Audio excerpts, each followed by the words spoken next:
Okay, so President Trump met with the wife of Juan Guaido, the self-proclaimed president of Venezuela, this week. And of course, just like all enlightened neoliberals in D.C., Juan Guaido's wife did not take her husband's name, so her name is Mrs. Morales, not Mrs. Guaido. Oh, I'm sorry, it was Rosales. I just checked the paper. So Mrs. Rosales came to Washington this week to lobby the president to try and do more to help her husband become the actual president of Venezuela, because despite him calling himself the president of Venezuela, nobody listens to him, kind of like Al Gore, poor guy.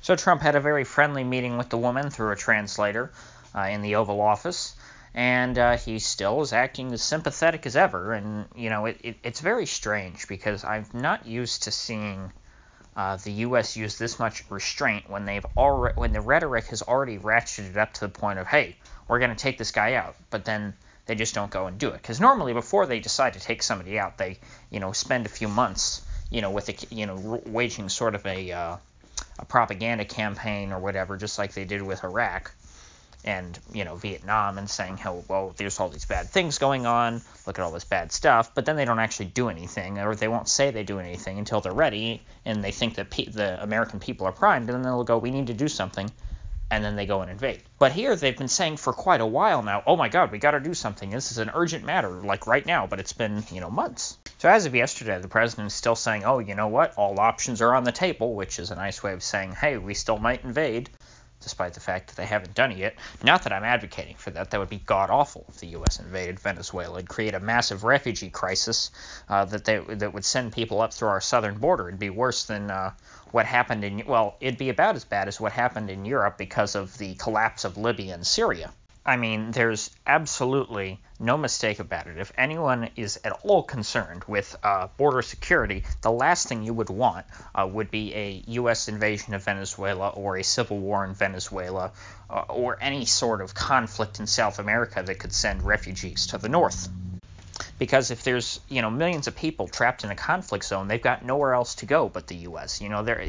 Brazil and Colombia have already taken millions of Venezuelans. And Colombia has a much smaller population, so, Venezuelans now are a significant minority in their country. But that's not the only obstacle to U.S. invasion of Venezuela anymore, though I don't think that the planners in Washington really care about the border issue. They do care now that Putin has sent in 100 advisors to Russia on a pair of Antonov 124s this past week, and there was I don't know if it was spy footage or news footage or what, but there were some grainy images coming out of Russian soldiers unloading a bunch of supplies from a couple of planes.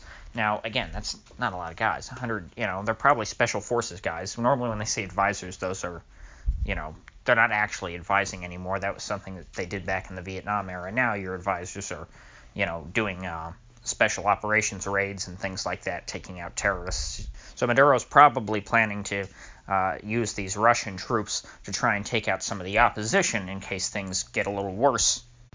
But Trump's very upset about that.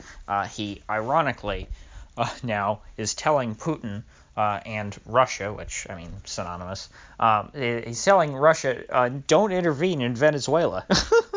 Now, of course, this is very hypocritical, considering that, the U.S. has been openly intervening in Venezuela now for quite a few months, not to mention that the U.S.'s intervention in Venezuela was uninvited by the current government. Russia, at least, you might not, agree with their position, but they are at least invited by the sitting government in Caracas. So it's less of some sort of, meddling in another country's business, as much as it is an assistance of an ally.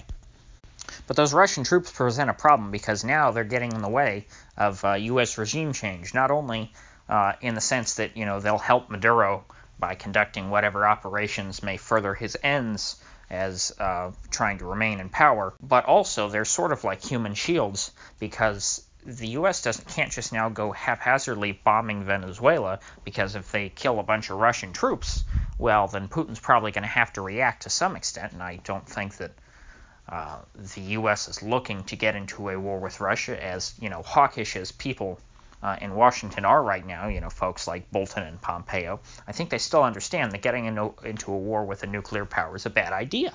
So now they're quite annoyed because, they've held off now invading Venezuela for quite a while, but now there are Russian soldiers there who they don't want to kill. So it complicates things quite a bit. So now they're saying, darn it, Putin, you're making it very difficult for us to invade Venezuela. But as an American, I'm quite thankful for that because I do not want the U.S. to invade Venezuela and send a bunch of people north into my state.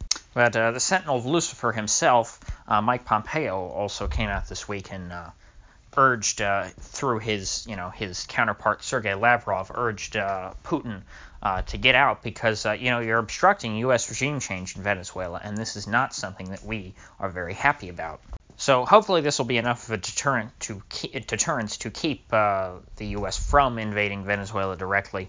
I'll be following this closely because I think this is, after Yemen, this is the second most important situation. Now, of course, what's happening in China is probably much worse than both Venezuela and Yemen, but we don't have reliable information about what goes on inside China. Anyway, if you get anything of value out of this video, I'd appreciate you clicking that like button and subscribing because I do upload every day. And I'll see you all here tomorrow.